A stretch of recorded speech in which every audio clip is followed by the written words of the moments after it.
An alien girl sold for nothing, until a human changed everything. The marketplace on Zorith 9 was a chaotic, sprawling labyrinth of stalls and vendors, where beings from every corner of the galaxy gathered to trade goods, services, and sometimes even lives. The air was thick with the scent of exotic spices, the hum of haggling voices, and the occasional cry of desperation. It was here, in the darkest corner of the market, that a young alien girl named Naira sat chained to a post, her luminous violet eyes downcast.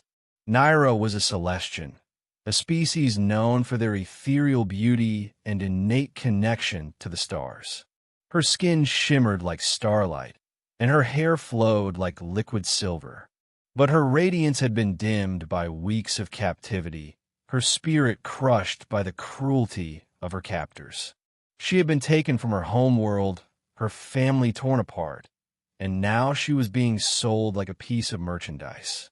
The slaver, a hulking brute with cybernetic implants, barked at passers-by, trying to attract buyers.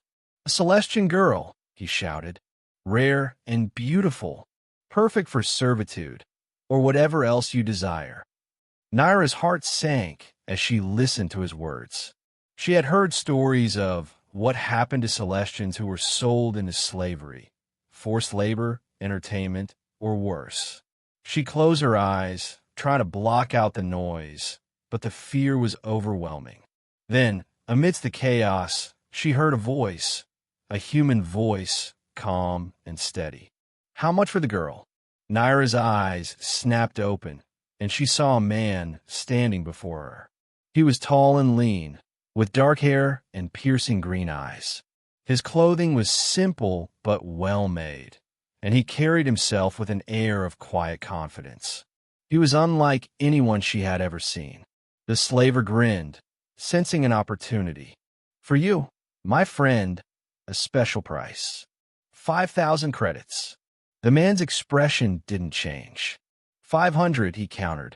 The slaver's grin faltered. 500? She's worth 10 times that. The man shrugged. "Take it or leave it." The slaver hesitated, then growled in frustration. "Fine.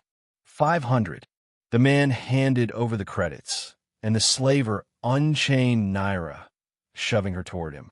"She's yours," he said with a sneer. Naira stumbled, her legs weak from days of confinement. The man caught her gently, his touch surprisingly warm. "Easy," he said softly. "You're safe now." The man's name was Kale, and he led Naira away from the marketplace to a small, nondescript starship parked on the outskirts of the city. The ship, the Starlight Voyager, was modest but well-maintained, its interior filled with tools, books, and strange artifacts. Kale helped Naira inside and sat her down in a comfortable chair, wrapping a blanket around her shoulders. "Are you hungry?" he asked, his voice gentle. Naira nodded, her voice barely above a whisper. "Yes." Kale prepared a simple meal of bread and soup, which Naira devoured gratefully. As she ate, Kale sat across from her, his expression thoughtful. "What's your name?" he asked. "Naira," she replied. "I'm Kale," he said. "You're safe here, Naira. No one will hurt you." Naira's eyes filled with tears. "Why did you help me?" she asked. "You didn't have to." Kale smiled faintly. "I've seen enough suffering in this galaxy," he said. "If I can help someone, I will." Over the next few days, Naira recovered under Kale's care. He treated her with kindness and respect, something she hadn't experienced since her capture. She learned that Kale was a wanderer, a man who traveled the galaxy helping those in need. He had no home, no family, but he had a strong sense of justice and a deep compassion for others. As Naira regained her strength, she began to help Kale with his work. She was fascinated by the starship and its systems, and Kale taught her how to navigate and repair them. She also shared stories of her homeworld, her family, and her dreams of one day becoming a starlight weaver, a Celestian who could manipulate the energy of the stars to create beautiful, ethereal art.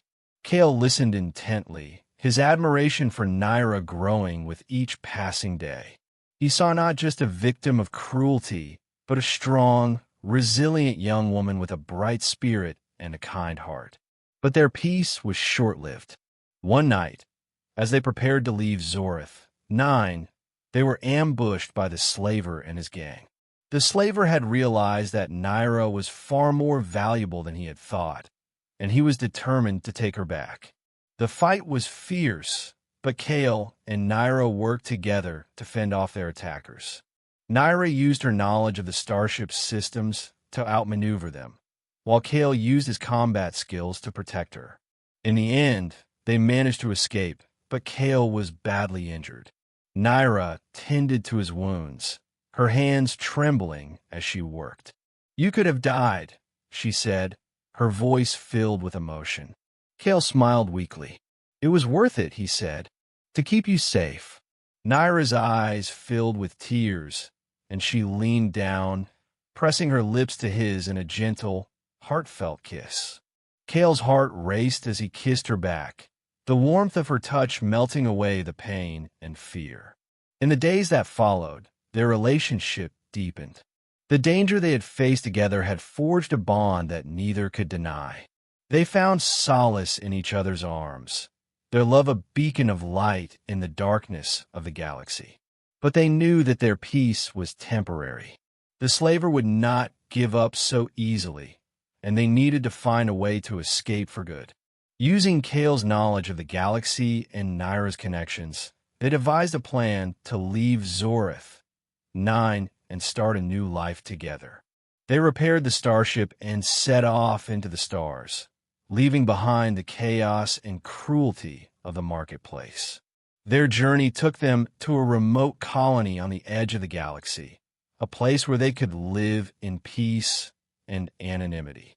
They built a new life together, their love growing stronger with each passing day. Kale opened a small repair shop, while Naira taught Starlight weaving to the colony's children, her performances once again bringing joy to those around her.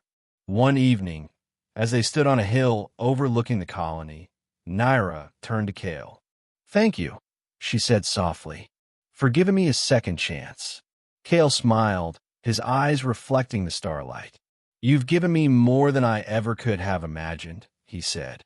"You show me the true meaning of love and courage." Naira reached out and took his hand, her touch warm and reassuring. "We are a family," she said, "and as long as we're together, we can face anything." As they stood there, hand in hand, watching the stars twinkle above, Naira felt a sense of peace she had never known before. She had lost so much, but she had also found something precious, a love that transcended species and worlds, a bond that would endure for a lifetime. And in that moment, under the vast expanse of the galaxy, Naira knew that she was home.